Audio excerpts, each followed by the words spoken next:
بسم اللہ الرحمن الرحیم۔ اردو کہانیوں کی دنیا میں خوش آمدید۔ پیش خدمت ہے کہانی قصہ جادو کی انگوٹھی کا۔ بہت پرانے زمانے کی بات ہے۔ پہاڑوں کا بادشاہ ایک رات آرام کی نیند سو رہا تھا کہ اس نے خواب میں ایک بزرگ کو دیکھا۔ بزرگ نے کہنا شروع کیا، بادشاہ کل صبح جب سورج نکلے تو گھوڑے پر سوار ہو کر جنوب کی طرف روانہ ہو جانا۔ پھر اس راستے میں گھوڑا ڈال دینا جو پہاڑ کے درمیان سے گزرتا ہے۔ یہ راستہ پہاڑوں کی ڈھلانوں پر ختم ہوگا۔ ان ڈھلانوں میں غار ہے، یہاں تمہارا گھوڑا اپنے آپ رک جائے گا۔ بس جہاں گھوڑا رکے وہیں سے کھدائی شروع کر دینا۔ کھودتے کھودتے تمہیں ایک راستہ نظر آئے گا، اس راستے سے نیچے اتر جانا۔ اس کے بعد بادشاہ نے پوچھا، اس کے بعد پھر کیا ہے؟ بزرگ نے کہا، اس راستے کے آخر میں ایک کھولی جگہ ہے، یہاں تمہیں ایک خزانہ ملے گا۔ اس جگہ کے عین درمیان ایک پیتل کا بت پڑا ہوا ہے۔ بت کی انگلی میں انگوٹھی ہے، جب تم اس انگوٹھی کو چھوؤ گے تو بت چلا اٹھے گا۔ اس کی طرف تم دھیان نہ دینا اور اس سے خوف زدہ نہ ہونا۔ بت کی انگلی سے انگوٹھی اتار کر اپنی انگلی میں پہن لینا۔ اے بزرگ، اس انگوٹھی میں کیا خوبی ہے؟ بادشاہ نے سوال کیا۔ اس انگوٹھی کی خاصیت یہ ہے کہ جب تم اسے پہنے رہو گے تمہیں کوئی نقصان نہیں پہنچا سکے گا۔ جب اس کو اتار کر ہاتھ میں پکڑ لوگے تو ایک جن ظاہر ہو جائے گا۔ یہ جن تمہارے قبضے میں ہوگا اور تمہارے ہر حکم کی تعمیل کرے گا۔ انگوٹھی کو منہ میں رکھ لوگے تو تم سب کو دیکھ سکو گے پر تمہیں کوئی نہ دیکھ سکے گا۔ بادشاہ کی آنکھ کھل گئی تو وہ پریشان تھا۔ اتنا لمبا اور اس قدر صاف خواب اس نے کبھی نہیں دیکھا تھا۔ ایسے خواب کی ہر بات اسے یاد تھی۔ یہ خواب یا تو خدا کی طرف سے ہوتے ہیں یا شیطان کا بہکاوا ہوتا ہے۔ بادشاہ کو ڈر تھا کہ اگر خواب شیطانی ہے تو وہ بزرگ کا کہنا مان کر شیطان کے چنگل میں پھنس جائے گا۔ یہ سوچ کر اس نے خواب کے مطابق عمل نہ کیا، بلکہ اس دن گھوڑے کی سواری بھی نہ کی کہ کہیں اس کا گھوڑا خود بخود ان پہاڑوں کی طرف نہ چل پڑے۔ اگلی رات بادشاہ کو پھر وہی خواب نظر آیا۔ وہی سفید داڑھی والے بزرگ وہی باتیں دہرا رہے تھے۔ تیسری رات بھی ایسا ہی ہوا۔ اب بادشاہ کو یقین ہو گیا کہ یہ خواب اللہ تعالیٰ کی طرف سے ہے، یہ شیطان کی طرف کا بہکاوا نہیں ہے۔ صبح ہوتے ہی وہ اٹھا اور گھوڑے پر سوار ہو کر جنوب کی طرف روانہ ہو گیا۔ وہ تنگ درلے میں چلتا چلا گیا۔ جب ڈھلانیں شروع ہوئی تو دونوں طرف غار بھی نظر آنے لگے۔ ایک جگہ اس کا گھوڑا رک گیا۔ یہی وہ جگہ ہے جو بادشاہ نے خواب میں دیکھا تھا۔ وہ بیلچہ ساتھ لایا تھا۔ گھوڑے کو ایک پتھر سے باندھ کر وہ ٹھیک اس جگہ کو کھودنے لگا جہاں گھوڑا رک گیا تھا۔ زیادہ دیر نہ گزری تھی کہ لوہے کا دروازہ نظر آیا۔ بادشاہ نے آگے بڑھ کر دروازہ کھولا۔ کیا دیکھتا ہے کہ نیچے سیڑھیاں جاتی ہے اور کہیں اندھیرے میں گم ہو جاتی ہے۔ بادشاہ نے جیب سے موم بتی نکالی اور جلا کر نیچے اترنے لگا۔ سیڑھیاں بادشاہ کو ایک بل کھاتے لمبے اندھیرے راستے پہ لے گئی۔ راستہ ایک کشادہ غار میں ختم ہوتا تھا۔ یہ غار پہاڑ کے اندر بہت دور تک پھیلا ہوا تھا۔ بادشاہ نے دیکھا کہ اس کے چاروں طرف سونے کے ڈھیر لگے ہوئے تھے۔ اس نے خزانے کی طرف کوئی توجہ نہ دی۔ غار کے عین درمیان پیتل کا بت رکھا تھا۔ اس کا قد انسان کے قد کے برابر تھا۔ اس کے ایک ہاتھ میں پیتل کی تلوار تھی اور دوسرا ہاتھ غار کے دہانے کی طرف پھیلا ہوا تھا۔ اس ہاتھ میں ایک انگلی میں سونے کی انگوٹھی تھی۔ بادشاہ نے ہاتھ بڑھا کر انگوٹھی اتارنی چاہے تو غار میں عجیب سا شور اٹھا تھا۔ بت یوں چیخ رہا تھا جیسے بت نہیں انسان ہو۔ دھاتو کے بنے بت سے نکلنے والی آوازیں جب کھلے غاروں کی دیواروں سے ٹکرائی تو یوں لگا جیسے فوج دہاڑ رہی ہو۔ بادشاہ نے پہلے تو ڈر کر ہاتھ کھینچ لیا، لیکن پھر حوصلہ کر کے بت کی انگلی سے انگوٹھی اتار لی۔ انگوٹھی انگلی میں پہننے کی دیر تھی کہ سارا شور ختم ہو گیا اور بت ایک دھماکے کے ساتھ اوندھے منہ زمین پر گر پڑا۔ غار میں مکمل خاموشی چھا گئی۔ بادشاہ غار سے باہر نکل آیا۔ تازہ ہوا ہوا اور سورج کی روشنی میں آ کر اس کے ہوش ٹھکانے آئے۔ اس نے انگلی سے انگوٹھی اتاری اور ہاتھ میں پکڑ لی۔ فوراً ہی ایک لمبا تگڑا سیاہ جن سامنے کھڑا ہوا اور سر جھکاتا ہوا بولا، میرا نام میمون ہے، مجھے حکم کیجیے۔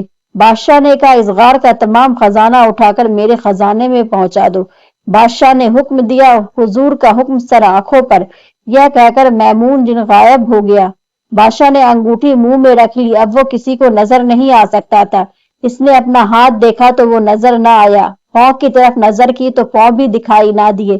اس کو تسلی ہو گئی کہ خواب والے بزرگ نے جو کچھ کہا تھا وہ درست تھا۔ اس نے انگوٹھی دوبارہ انگلی میں پہن لی۔ और घोड़े पर सवार होकर महल में वापस आ गया। अंगूठी का राज बादशाह ने किसी को नहीं बताया, अपने 3 बेटों से भी छुपाए रखा। खुद भी बिला वजह अंगूठी को कभी इस्तेमाल न करता था।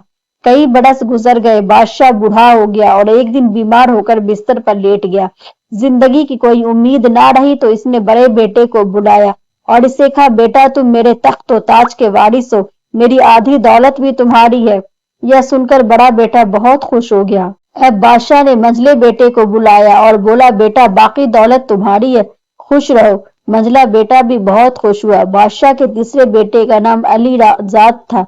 इसने बाप का फैसला सुना तो सीधा इसके पास आया और बोला, अब्बा जान आपने यह क्या किया? आपको अपना तीसरा बेटा याद नहीं रहा?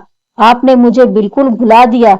नहीं बेटा, मैंने तुम्हें नहीं भुलाया, तुम्हारा हिस्सा मेरी सारी सल्तनत से बड़ा है। इसमें शक नहीं है कि मुझे तुम्हारे बड़े भाई भी प्यारे हैं, मगर तुम मुझे सबसे ज्यादा प्यारे हो। लेकिन यह राज कभी जाहिर न करना कि मैं तुमसे बहुत प्यार करता था, इसमें तुम्हारी भलाई है। यह कहकर बादशाह ने जादू की अंगूठी अली राज को दे दी और इसकी तमाम खूबियां भी इसे समझा दी। इस वाक़ये के कुछ दिन बाद बादशाह अल्लाह को प्यारा हो गया और बड़ा बेटा तख्त पर बैठ गया। तीनों भाई मिलजुल कर हंसी खुशी जिंदगी बसर कर रहे थे। उन्हें एक दूसरे से दुश्मनी या हसद नहीं हुई। अली रजा ने एक आध बार जादू की अंगूठी को आजमाया। इसमें वाकई वो खूबियां थी जो बाप ने बताई थी। फिर इसे अंगूठी इस्तेमाल करने का ख्याल ही ना आया, क्योंकि इसे ज्यादा दौलत की हवस ना थी। इसकी तमाम जरूरियात अच्छी तरह पूरी हो रही थी। एक दिन अली रजा को अचानक एहसास हुआ कि इसका बड़ा भाई कुछ परेशान है। इसने पूछा, क्या बात है भाईजान, आप चुपचाप से क्यों है? क्या कोई खास बात है?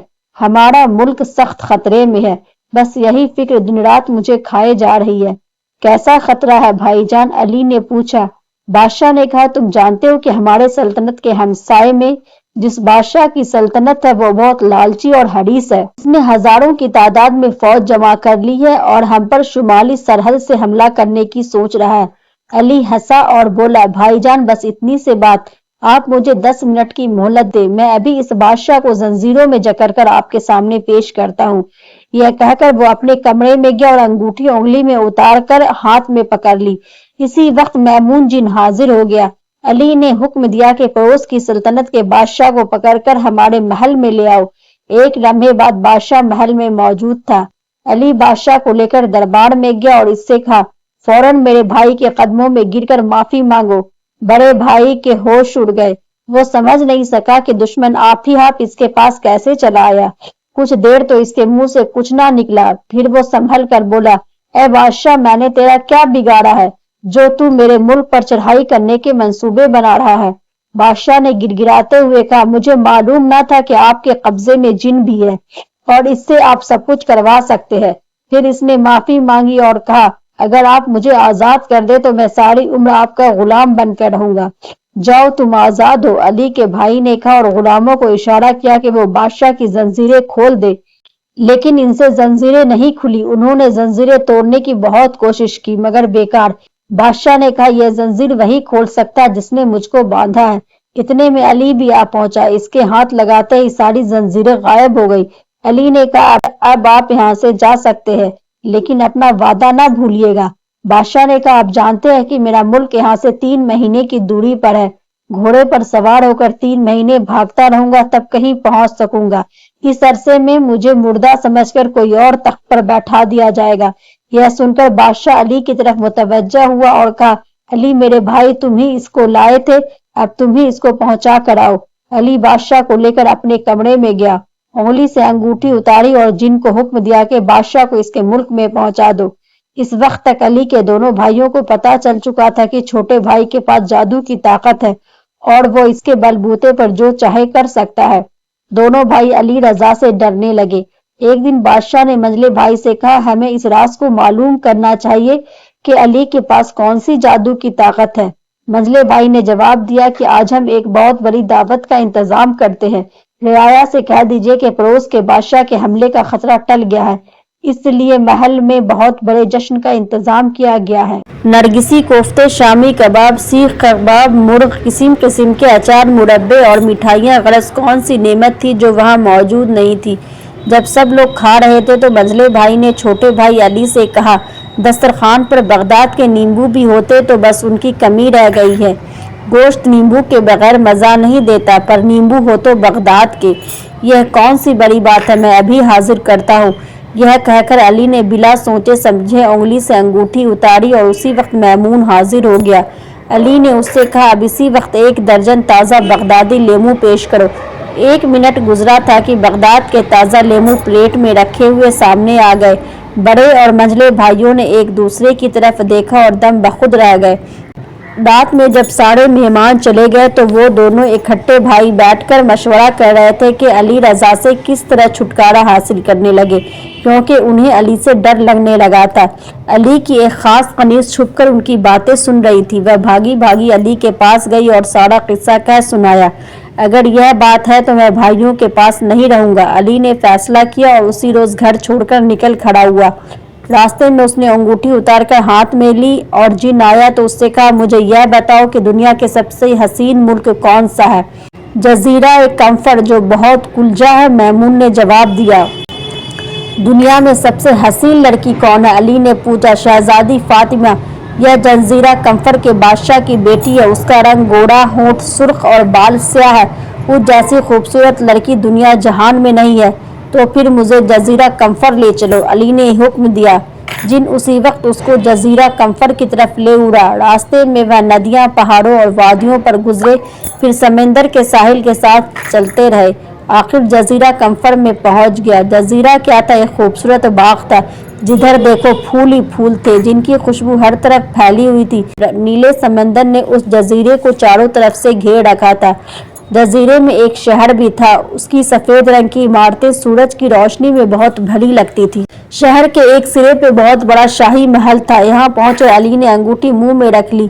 अब वह किसी को दिखाई नहीं दे रहा था। वह बड़ी आसानी से महल में दाखिल हो गया और बाग में सैर करने लगा। फातिमा एक जगह बैठी नजर आई। इसके साथ उसकी कनीज भी थी। कनीज का नाम था सलवा। अली गौर से फातिमा को देखने लगा। फातिमा सचमुच बेहद खूबसूरत थी। ऐसी हसीन लड़की उसने आज तक नहीं देखी थी। अगले दिन अली ने शहजादा सा लिबास पहना और एक खूबसूरत घोड़े पर सवार होकर महल में गया। उसने बादशाह को बताया कि वह मुल्क का शहजादा है जो यहाँ से बहुत दूर है। फिर उसने अपने आने का मकसद बयान किया कि मैं आपकी खिदमत में इसलिए हाजिर हुआ हूँ कि मैं आपकी बेटी फातिमा से शादी का ख्वाहिशमंद हूँ। बादशाह हंसा और बोला, तुम जैसे पागल पहले भी आ चुके हैं। वह भी बादशाहों और वजीर के बेटे थे, लेकिन शहजादी फातिमा को मनाना आसान नहीं। उसने कसम खा रखी है कि मैं सिर्फ उस शख्स से ब्याह करूंगी जो मेरे लिए बगदाद से नींबू, मिस्र से आम और मदीने से खजूर लेकर आएगा। यह सब चीजें एक ही मौसम में मिलनी चाहिए। बहुत अच्छा, शहजादे ने कहा, कल ही नींबू, आम और खजूर हाजिर कर दूंगा। अगले दिन अली फिर महल में गया। 3 गुलाम उसके पीछे पीछे सरों पर सेनियां उठाए हुए आ रहे थे। एक में बगदाद के नींबू थे, दूसरे में मिस्र के आम थे और तीसरे में मदीने के खजूर। बादशाह यह तोहफे देकर बहुत खुश हुआ और हुक्म दिया कि शादी की रस्म आज ही अदा हो जाए। लेकिन शहजादी फातिमा की गुस्से की इंतहा न थी। उसकी स्याह आंखें और ज्यादा स्याह हो गई, होंठ पीले पड़ गए। असल में वह शादी ही नहीं करना चाहती थी। यह तीनों शर्त तो इसलिए रखी थी उसने कि उसे कोई पूरा ना कर सकेगा, ना ही उसकी शादी होगी। वह जानती थी कि यह शर्तें जादू के जरिए पूरी हुई है, मगर शर्तें पूरी हो चुकी थी, इसलिए शादी के लिए हाँ करना जरूरी था। उसी दिन अली की शहजादी से शादी हुई, लेकिन शहजादी को अपने शौहर से सख्त नफरत थी। शौहर से क्या, वो तो दुनिया के हर मर्द से नफरत करती थी। उसने दिल ही दिल में कसम खाई कि वह सुराग लगाकर रहेगी कि अली ने यह चीजें कैसे हासिल की। वह दिन रात खोज में लगी रहती थी। अली से मुश्किल कामों की फरमाइश करती, दुनिया भर की कीमती चीजें मांगती। कभी अरब के बेहतरीन घोड़े मांगती तो कभी दमिश्क का रेशम, कभी हिंदुस्तान के मोती। अली यह सब चीजें मुहैया कर देता, मगर हमेशा एहतियात करता। जब कभी मैमून को बुलाकर कोई हुक्म देना होता तो वह अपने कमरे में चला जाता और कुंडी लगाकर उससे बात करता। लेकिन एक दिन वह अपने कमरे की कुंडी लगाना भूल गया, सिर्फ दरवाजा बंद किया था। फातिमा ने थोड़ा सा दरवाजा खोल दिया और जब अली ने अंगूठी उतारी और जिन को बुलाया तो वह चुपचाप देखती रही। रात को जब अली गहरी नींद सो गया तो फातिमा ने अंगूठी उसकी उंगली से उतार ली। फौरन ही मैमून जिन सामने आ खड़ा हुआ। शहजादे ने अली की तरफ इशारा करते हुए कहा कि इस आदमी को वहां छोड़ आओ जहां से यह आया है। मैमून कुछ झिझका, उसे अली से मोहब्बत हो गई थी, لیکن وہ کر بھی کیا سکتا تھا؟ وہ اس کا غلام تھا، جس کے پاس انگوٹھی ہو وہ اس کا غلام ہو جاتا تھا۔ وہ علی کو اٹھا کر اسی طرح دریاؤں، پہاڑوں اور وادیوں سے اڑتا ہوا اس کے محل میں چھوڑ آیا۔ علی کی جب آنکھ کھلی تو اس نے دیکھا کہ یہ تو اسی کا محل ہے اور اس کے ہاتھ میں انگوٹھی بھی نہیں ہے۔ بھائی اس کے ساتھ محبت سے پیش آئے، آخر بھائی تھے۔ ان کا خیال تھا کہ انہوں نے اپنے چھوٹے بھائی کے ساتھ زیادتی کی ہے۔ انہوں نے کہا کہ جزیرہ کمفر کو بھول جاؤ، ہمارے پاس آرام سے رہو، میں اپنی انگوٹھی حاصل کر کے رہوں گا، وہ مجھے میرے باپ نے دی تھی۔ علی نے کہا میں اسے شہزادی کے پاس نہیں رہنے دوں گا، وہ جتنی خوبصورت ہے اتنی ہی دل کی کھوٹی ہے۔ دوسرے دن گھوڑے پر وہ سوار ہو کر جزیرہ کمفر کی طرف چل دیا۔ 3 مہینے برابر چلتا رہا، تب سمندر کے حاصل پر پہنچا۔ وہ کر بحری جہاز میں سوار ہو گیا۔ 3 ماہ کے سمندری سفر پار کرنے کے بعد نہر سوئج میں پہنچا اور وہاں سے بحیرہ جم میں پہنچ گیا۔ جب وہ نہر سوئج کے کنارے پر تھا تو اسے جزیرہ کمفر کی خبریں ملی۔ اس نے سنا کہ شہزادی فاطمہ اپنے باپ کو قتل کر کے تخت پر بیٹھ گئی ہے اور ملک میں کسی مرد کو داخل ہونے کی اجازت نہیں۔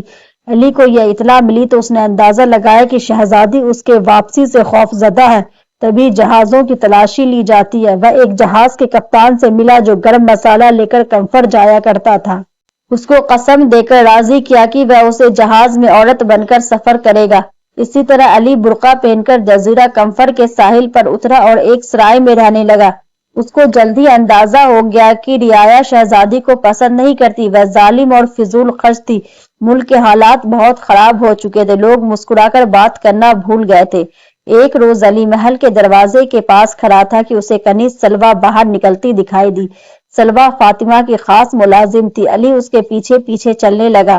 جب وہ محل سے کافی دور آ گئے تو علی نے برقع اتار کر پھینکا اور سلویٰ سے کہا میں علی ہوں، تمہاری شہزادی کا شوہر۔ سلویٰ حیرانی سے چیخی خدا کا شکر ہے کہ آپ آ گئے، محل کے حالات بے حد خراب ہے۔ سلویٰ تمہیں میری مدد کرنی ہوگی، جو کچھ کر سکتی ہوں ضرور کروں گی۔ سلویٰ نے یقین دلایا تو پھر جو کہوں وہ کرو، اور خوب توبہ تلا کر شہزادی پوچھے تو کہنا کہ بغداد کے تازہ لیموں ہو تو ٹھیک ہو جاؤں گی۔ سلویٰ الٹے پاؤں محل میں گئی۔ شہزادی اس وقت اپنے کمرے میں تھی۔ سلویٰ سینے پرونے کا کام لے کر شہزادی کے پاس بیٹھ گئی، پھر تھوڑی دیر بعد دل پر ہاتھ رکھ کر ہائے ہائے کرنے لگی۔ شہزادی نے اس کو اپنے بستر پر لٹا دیا اور ایک غلام سے کہا کہ فوراً طبیب کو بلا کر لاؤ۔ لیکن میرا ایک ہی علاج ہے شہزادی صاحبہ، بغداد کے تازہ لیموں۔ یہ سن کر شہزادی نے کہا آنکھیں بند کرو اور جب تک میں نہ کہوں تم مت کھولنا، ورنہ نیمبو نہیں ملیں گے۔ سلویٰ نے جھوٹ موٹ آنکھیں بند کر لی۔ شہزادی نے الماری میں سے چھوٹی سی سیڑھی نکالی، اسے دیوار پر نکال کر اوپر چڑھی گئی، وہاں رکھے انگوٹھی کو اپنے ہاتھ میں لیا تو جن ظاہر ہو گیا۔ شہزادی نے انگوٹھی نکالی، میمون جن سامنے آ گیا۔ حکم کی دیر تھی کہ بغدادی نیمبو آ گئے۔ سلویٰ اپنی لمبی لمبی پلکوں میں یہ سب کچھ دیکھ رہی تھی۔ اب جب شہزادی نیمبو لے کر اس کے پاس آئی تو اس نے زور سے آنکھیں بند کر لی۔ شہزادی نے آواز دی تو اس نے آنکھیں کھولی اور نیمبو دے کر خوشی سے چیخ اٹھی۔ اگلے دن سلویٰ علی سے ملی اور اسے سارا حال کہہ سنایا۔ علی نے کہا انگوٹھی میرے پاس لے آؤ۔ سلویٰ اس کی تلاش میں رہنے لگی۔ ایک دن شہزادی تھوڑے دیر کے لیے باہر گئی تو سلویٰ نے الماری میں سے سیڑھی نکالی، اسے دیوار پر لگایا اور تاکچی میں سے سونے کا ڈبہ اتار لیا، پھر ڈبہ کھول کر جلدی جلدی انگوٹھی پہن لی اور علی کے پاس پہنچی۔ علی نے انگوٹھی لے لی اور سلویٰ سے کہا جلدی سے میرے محل میں چلو اور یوں ظاہر کرو جیسے کچھ ہوا ہی نہ ہو، میں تمہارے پیچھے آتا ہوں۔ سلویٰ چلی گئی تو علی نے میمون کو بلایا اور شہزادہ جیسا لباس پہنا، پھر انگوٹھی منہ میں رکھ لی اور نظروں سے اوجھل ہو کر محل میں داخل ہو گیا۔ محل میں جا کر اس نے انگلی انگوٹھی میں پہن لی اور شہزادی کے کمرے میں چلا گیا۔ السلام علیکم، علی نے شہزادی سے کہا تم یہاں کیسے آ گئے؟ شہزادی ہکا بکا رہ گئی اور چیخ کر بولی خدا کے لیے یہاں سے چلے جاؤ، مجھے چین سے رہنے دو، یہ ملک میرا ہے، تمہارے باپ نے مجھے اس کا وارث بنایا تھا۔ علی نے کہا اب وہ مر چکے ہیں اس لیے میں تخت حاصل کرنے کے لیے آیا ہوں۔ شہزادی پتھرا کر رہ گئی، تھوڑی دیر کچھ سوچتی رہی، پھر دوڑ کر الماری سے سیڑھی نکال لائی اور تاکچے سے سونے کا ڈبہ اتارا۔ ڈبہ کھول کر دیکھا تو ہاتھی دانت کی ڈبیا نکلی، اسے کھول کر دیکھا تو انگوٹھی غائب تھی۔ علی نے اپنا ہاتھ شہزادی کو دکھاتے ہوئے کہا یہ رہی انگوٹھی۔ شہزادی غصے میں چیختی چلاتی باہر کی طرف بھاگنے لگی۔ وہ نوکروں اور پہرے داروں کو بلانا چاہتی تھی مگر علی نے اس کا راستہ روک لیا اور کہا نوکروں کو بلانے سے کیا فائدہ، تمہاری فوج کے ایک ایک سپاہی کے سامنے میں ہزار ہزار سپاہی کھڑا کر سکتا ہوں، यह कहकर उसने उंगली अंगूठी से उतारी और मैमून उसके सामने खड़ा था। उसने जिन से पूछा, बताओ हम इस शहजादी के साथ क्या सलूक करें जिसका चेहरा सफेद है और दिल काला है। मालिक, मैं कुछ नहीं कह सकता, मैं सिर्फ हुक्म मानना जानता हूँ। जिन ने जवाब दिया, मैं इसे जान से नहीं मारूंगा क्योंकि यह मेरी बीवी है। अली ने कहा, लेकिन मैं इसे आजाद भी नहीं छोड़ूंगा क्योंकि यह जादू की अंगूठी के बारे में जानती है। मैमून खामोश खड़ा हुक्म का इंतजार कर रहा था। अली ने कहा, मैमून, शहजादी को उठाकर उस गाड़ में ले जाओ जहां से मेरे अब्बा जान को यह अंगूठी मिली थी। इसे वहां ले जाकर सुला दो जहां पीतल का बुत पड़ा था, और वहां यह 1000 बरस तक सोई रहेगी। यही इसकी सजा है। जिन शहजादी को लेकर उसी वक्त गायब हो गया। अली ने अंगूठी दोबारा उंगली में पहन ली। उसके बाद वह जजीरा कंफर पर हुकूमत करने लगा। रियाया उससे बेहद खुश थी। उसने शहजादी की कनीज सलवा से शादी कर ली और वह दोनों हंसी खुशी जिंदगी बसर करने लगे। प्यारे दोस्तों, कहानी कैसी लगी हमें कमेंट करके जरूर बताएं। अगर कहानी अच्छी लगी हो तो इसे लाइक करें, शेयर करें और सब्सक्राइब करें।